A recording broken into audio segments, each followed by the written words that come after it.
Ladies and gentlemen, welcome back to another Digimon TCG Scotland video. I am TGC, the Ginger Chris, and today I am bringing you a deck tech video, I guess. A deck list of the Lilithmon loop deck that we were playtesting in a previous video in the run-up to BT5, which will release here in the UK in just under a week from this kind of individual recording.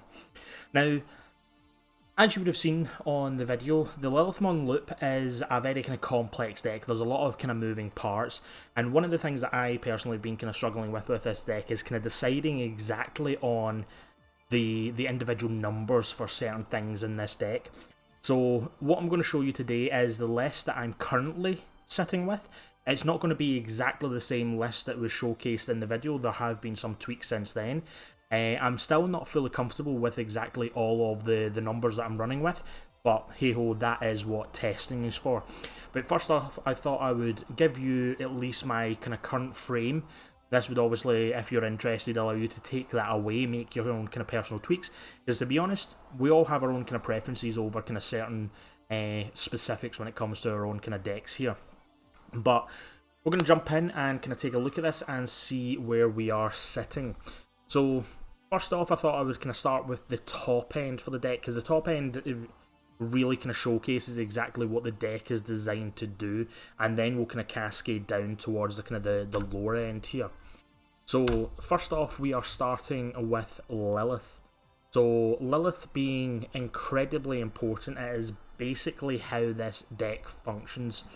So first off, the first thing I want to kind of point out is there was a mistake in the previous video. I had never really noticed that Lilith's specific effect is to take back to purple option cards. So that's something that I now know, and that is great because that's going to prevent me slipping up in the future. But the key kind of aspect to the Lilithmon deck is to burst out with a lot of memory, using Lilith's effect to once per turn gain 2 memory whenever you play an option card, comboing that with Jack Raid, which in the late game can give you some amount of memory to work with, and this allows you to go into the kind of the various other kind of combo elements like Chaos Gallantmon. It allows you to play your 3 costs and benefit from their effects quite easily, because you're constantly cycling out your memory, your Jack Raids and whatnot, especially when you combine it with Omnimon Zwart, which we're going to take a look at, which allows you to return the level 6 that is underneath it. You can then replay that level 6, which hopefully would be Lilith, and you can then continue to kind of combo off. So as you would have noticed in the previous video, the deck is very complex in just the way it kind of mechanically works, but Lilith being the kind of primary core function, we need to play a good number of these. Now personally, I would like to play 4 Lilith. The main reason for that is actually to make sure that we have enough level 6s to get to the Omnimon Zwart. However, in the current build, I've cut it down to 3, because Lilith by herself doesn't naturally do anything, because she doesn't have like a when digivolving impact the board type effect. So I've cut that down to 3 for the time being, but this may change as kind of time goes on. So currently, 3 Lilith. Using our Digivolving effect, getting those Jack Raids back, using those Jack Raids to gain a good number of memory. Generally when you start to kind of go off, your Jack Raid should be hitting 2 memory along with Lilith's effect to gain 2 memory. So each Jack Raid, depending on where you are in your cycle, should gain you about 4, which allows you to kind of continue on with the shenanigans that you're about to kind of dive into. Now, next up, if I've got the right side of this, it should be, we have Omnimon Zwart, which is essentially the kind of the boss of the deck outside of Lilith here. So Omnimon Zwart, very, very big dude here, 15,000 on the digital power. I think that's what DP stands for, I'm not too sure. When digivolving, you trash the top 3 cards of your deck, and then you may play 2 black and or purple Digimon cards with a play cost of 8 or less. Now this is quite good for the going wide, the going kind of bring out lots and lots of kind of smaller dudes to kind of burst with. It's good for the defensive plays as well, because you can bring up 2 of your blockers depending on where you are in the kind of the game state. You can bring up some of your other on deletion Digimon as well, so you can get the benefits of them. You can bring up level 5s as well, which will allow you to then digivolve into Lilith, so it kind of combos off here. So the key aim here is to bring back one of your level 5s. Hopefully you have the memory still, so that you can go into your when attacking effect, which allows you to take the Lilith that is underneath Omnimon Zwart, add that back to your hand. You can then trigger the effect to destroy something that is unsuspended of a play cost of 12, and then you can replay that Lilith, trigger Lilith's effect to get 2 Jack Raids back, play those Jack Raids, trigger Lilith's memory gain ability, and this is kind of the kind of core part of the loop, where you can just keep chaining these things together. And hopefully you're generating a lot of memory, so you can keep playing Omnimon Zwarts, and you end up amassing a very, very big table.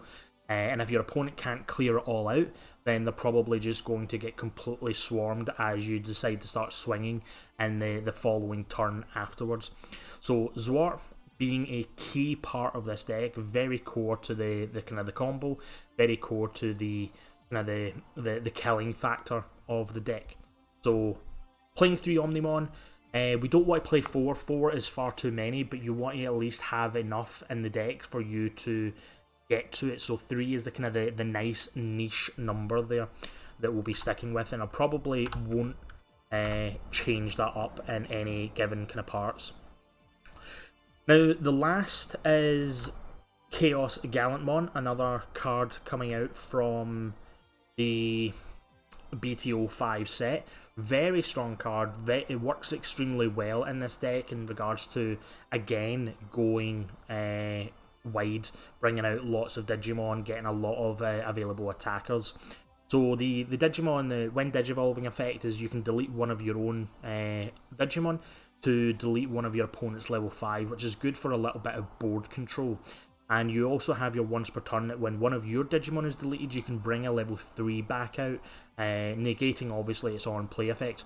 But the Digimon that we are generally bringing back from the level 3 category only have on deletion effects anyway, so there is no downside there that we are getting impacted with. It's all just kind of benefits.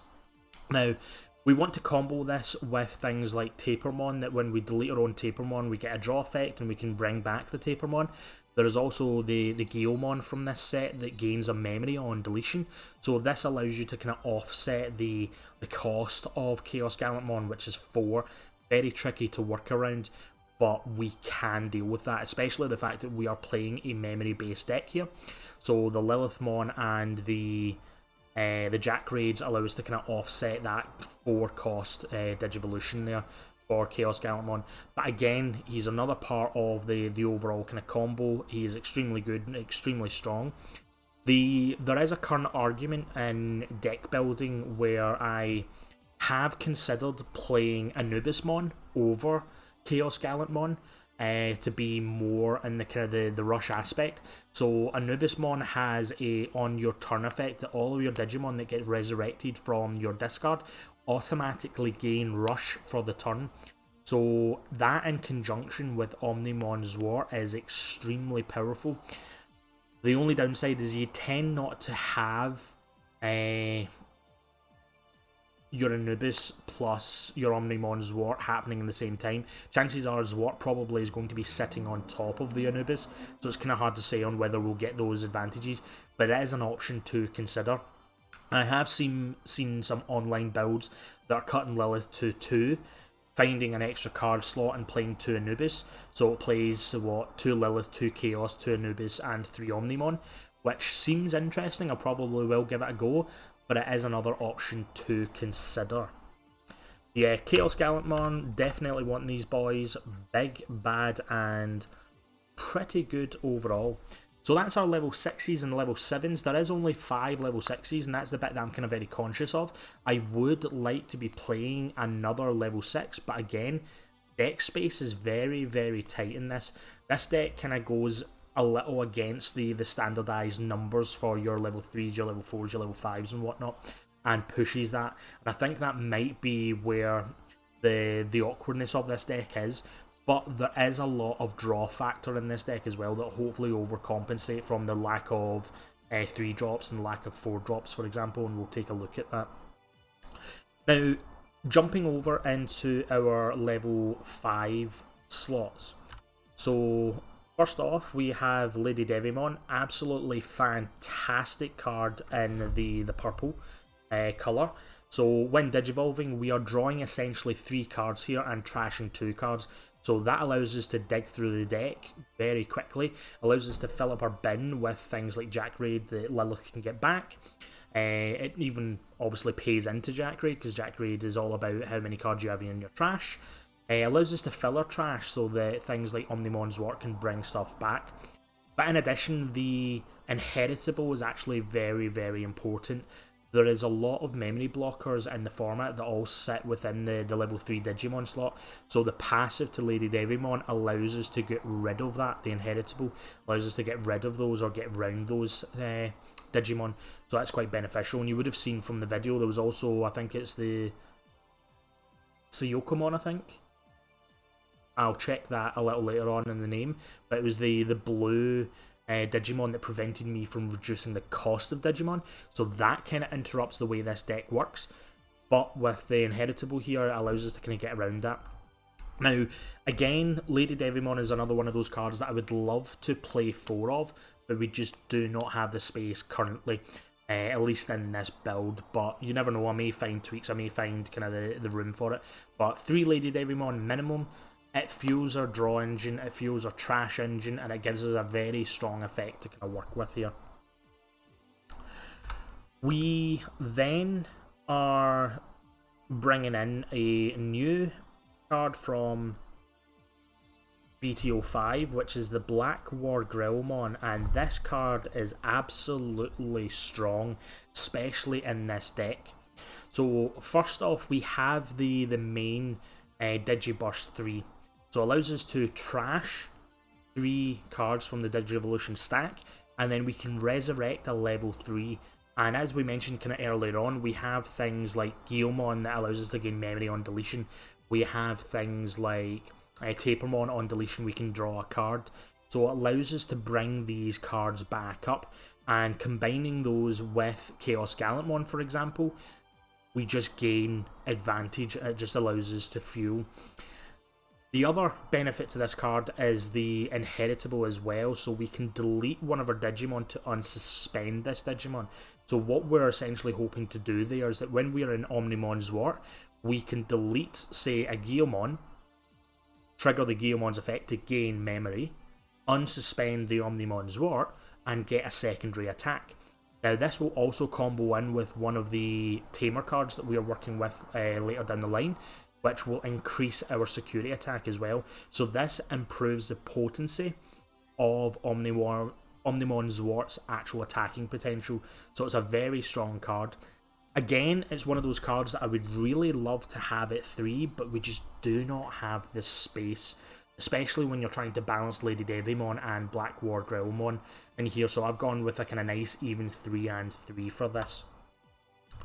Now, the last card in our slot, our level 5s, is Chimeramon.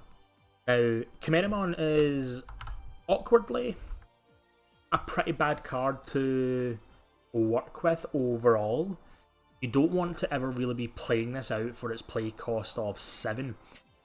However, the benefit to Chimeramon is actually we want it in the trash, and we want to be combining this with Omnimon Zwart's effect, which when digivolving we trash the top 3 cards and we can resurrect 2 Digimon from our trash with play cost of 8 or less.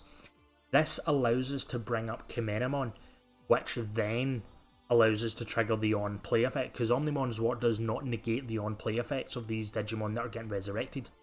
So we can bring up Chimeramon, we can trash what other Digimon we bring up. So again, that could be a Tapermon, that could be a Guilmon, so we'll be getting their benefits as well. And it allows us to kind of board control. So this is another kind of combo piece that works or interacts well with things like Chaos Gallantmon. So again, it's more board control until we fully get set up. We're only playing 2 of these because we don't want to be drawing into too many of these. We don't want just one.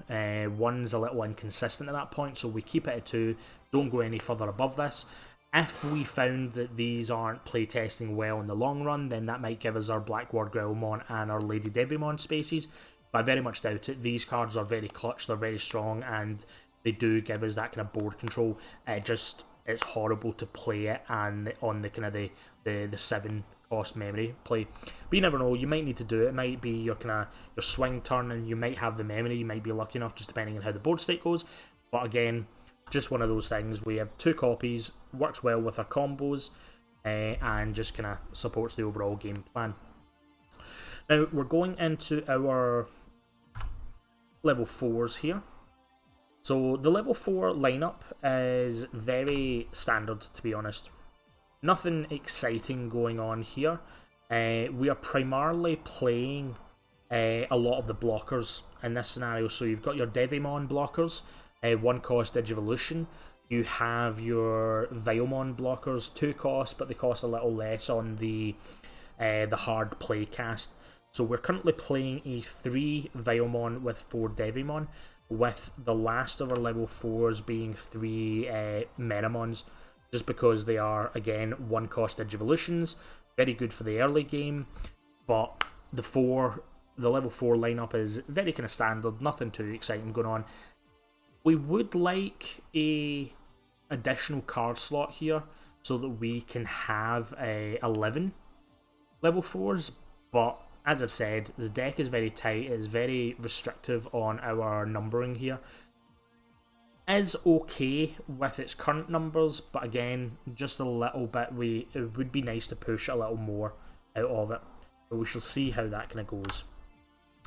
So, level 4s, fairly straightforward there. So now into our level 3s. So, the first level 3 that I'm playing, and this is a kind of personal preference, I don't see many lists running with the Gabumons, but I find the Gabumons are still very strong cards to Digivolve into, primarily because your Digimon will be getting deleted over the course of the game as you and your opponent fight back to back. So you still want that kind of draw 2, trash 1 effect available to you, because it allows you to fuel your graveyard, allows you to dig through your deck, and it allows you just to kind of keep your hand size. So at the moment I'm currently playing these just because I kind of have a preference over them.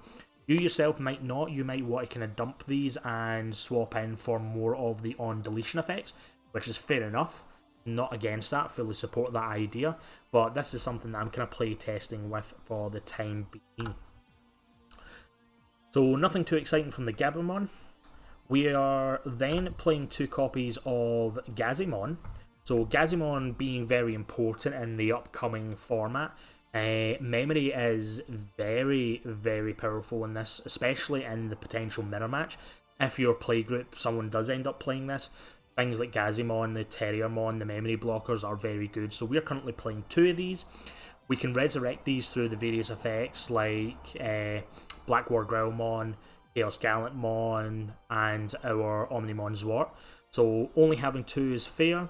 Again, if I wanted to, I could bump this up to 3, drop a Gabumon potentially, but we should be fast enough. There's enough draw to get us to this, and we should be able to resurrect this quite easily. So just 2 for the time being, 3 maybe in future, kind of hard to say, but I wouldn't drop this. It's such a powerful card going into the BT5 meta. We then have Tapermons. So as I said, these are quite core to some of the kind of the aspects that you've got. Following up with this, we also have Guilmon from BT5. So these are definitely cards that you want to be utilising as much as possible. So 3 Taper and 3 Guilmon to maximise your benefits of on deletion effects when you're triggering things like Chimeramon, you're triggering things like Chaos Gallantmon to destroy your stuff, to destroy their stuff and gain kind of additional benefits here. So Guilmon gaining 1 memory on deletion, you can essentially loop this as part of the overall loop, and you can just slowly creep up on your memory until you really get bursty with it. And then Tapermon just kind of allows you to draw cards and keeps you kind of fueled, so it's nice. Again, if we chose to drop the Gabumons, we can up these to 4 each, which is fairly acceptable. But I'm currently going with a 3-3 because I want to kind of test out the Gabumon aspect, because I think that overall will keep us kind of nicely fueled going forward. And then we are going into our Tamer side of things here. Now, at this stage, in my original list, I was only playing one mat on the Tamer side of things, and one of the things that I felt strongly about was the lack of a memory resetter. So I've upped this to 2 mats in this build, just so that I have the consistency of being able to hit it better, so that we don't get memory starved, because memory starving is what basically slows this deck down in the early game, so we want to be able to keep ourselves very strong on the memory aspect. The additional on-play of returning a Digimon or an option card is very strong for us, so it helps us out, but generally we're here or using this primarily to keep ourselves at the 3 memory at the start of turn. So 2 of with that. Following that, we also have 2 copies of Takumi Aiba. Now, I was originally playing 3 copies of these. It is a very strong card that when you're digivolving, it allows you to gain an additional card from that.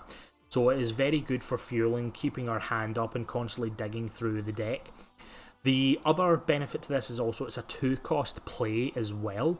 And one of the aspects I think is going to be very strong going into the next format is it kind of pushes against Rookie Rush. So if anybody chooses to play Rookie Rush during any of your events, the all turns effect of all level 3 Digimon gain when attacking lose 1 memory, that is very, very strong for kind of just defending us in the early game. So we have a kind of very defensive mechanism with these Takumis. We're only playing 2 now, mainly because I don't think 3 is required as much. We are playing 3 Lady Devimon, 2 Takumi Aiba, just to kind of draw through as much of our deck as possible. So again, it just gives us a bit of variety here. Now, in addition to the Takumis, we are now playing 3 copies of Tai, Kamiya, and Mat Ishida.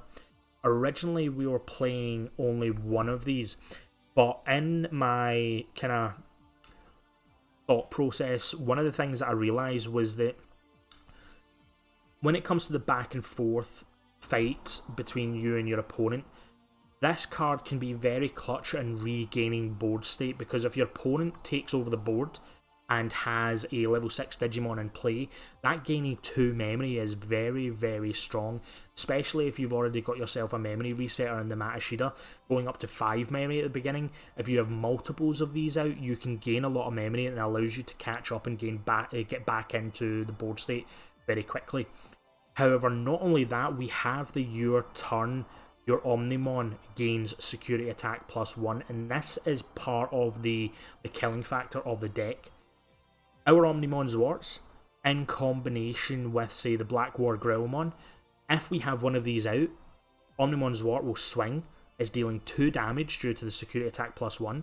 Black War Growlmon, by deleting one of our other Digimon, be it a Guilmon, be it a Tapermon, allows us to unsuspend, so we can potentially get 4 damage in with 1 attack, essentially. Because we're playing 3 of these, we can actually increase the potency of that attack, adding more security to it. So I realised that this was actually a very, very strong card to kind of work with, so I bumped it up to 3 in this situation. Now, we want to keep our white Tamers at a very high count as well, because this will interact with the option card that we will be showing in a moment. It allows us to play that option card, allowing us to kind of cheat our way into these very dangerous, very bursty turns. So we're playing 5 white Tamers for the time being. 7 Tamers overall, which is a lot, but I think the Tamers are all very strong for what we are trying to pull off here. Now, moving into our options, we have 3 copies of Jack Raid. Ultimately, I would like to play 4, but I think 3 is a kind of a nice spot at the moment. So if I was to kind of maybe tweak this, I would love to go to the 4, but to be honest, Jack Raid in the early game doesn't do a whole lot until your trash starts to build up. So we're going with 3 for the time being. I'll see how that playtests. With Lilith, we can get them back quite easily. We only ever need 2 accessible, so we're fine on that side of things. But the kind of key card when it comes to our options is the Digimon, or the Mega Digimon Fusion. And this is quite important, because this allows us to cheat our memory cost of going into Omnimon Zwart. So we can play this, costs 0 to play, does not use any of our memory. If we have a Lilith on board, we actually gain 2 memory as a bonus to that. Allows us to go from Lilith into Omnimon Zwart. We can then attack with Omnimon Zwart after utilising obviously his effect. We can return the Lilith to our hand, potentially replay the Lilith, get back Jack raids, and so on and so forth. And as if you've watched the video, you'll see that kind of benefit, you'll see how that kind of chains together. It does, however, have the added side effect that at the end of the turn, we have to return the Digimon we digivolved into to the bottom of the deck. However, that kind of is a little beneficial, oddly enough, because there have been cases where I've almost decked out, and being able to return that Digimon to the bottom at least gives us a little bit more of a cushion, gets us into another turn before we ultimately deck out against our opponent. Very strong card. We're only playing 2, because we should only ever be playing this when we're going into that killing factor turn. We don't want to just play that willy-nilly, because as I realised, as it was pointed out in previous video, we can't get these back with Lilith, so you want to hoard these and only play them when you're going for that burst turn, when you're going for the kill, or when you're going to go wide and your opponent can't counter-attack you there. Very strong, very important. Would not play this deck if it wasn't for this card being available to us. And then the last thing to kind of take a look at, the nice easy part, it's just the babies. We're playing 4 Omnimon because it is essentially the best purple baby that we have accessible. On deletion, draw 1, trash 1, fuses, allows us to dig, fuse our graveyard. Can't say anything bad about it. Your secondary baby, this is really up to yourself. There's so many options. I am kind of in between either the Xiaomon, giving one of our Digimon retaliation, which is good on board control, clearing out some kind of big nasty level 6 on the opponent's side. I've also played around with the Pagamon from the starter deck, the on deletion effect of trashing the top 3. That also fuels your game plan, but it's kind of open to yourself as to what you want to do with that. So yeah, your babies, pretty straightforward. It's up to yourself what you prefer on your 5th baby Digimon. Should be playing the Omnimon because they are just the strongest, but it's up to yourself. You might go 3 and 2 depending on your preference or your play group and what your local meta game is there. So yeah, ladies and gents, that is our deck tech for the Lilithmon loop. If there are any questions at the kind of post the video, fire them in the comments. Give us some feedback on what you think. If there's anything else you'd maybe consider playing in the deck, if there's any kind of alterations you might think would benefit us going forward, if there's any kind of discussions obviously on the numbers, give us a good wee shout there. But yeah, hopefully everybody enjoyed that. Hopefully the content good. You get a little insight to the deck, and we'll be back in future with additional deck techs, no doubt, for BT5 as we go into the new format. Going to be a week from now, essentially, for us to get our hands-on physical copies of this stuff, but we should see this deck and some of the other decks that we are showcasing on the channel in some actual physical tabletop presence as well, so look forward to that, ladies and gents. But yeah, that's me signing off. It was TGC, the Ginger Chris, and I hope you had fun. Hit like on the video, join us on the Discord, and we'll be seeing you in the future. Have a safe one, folks.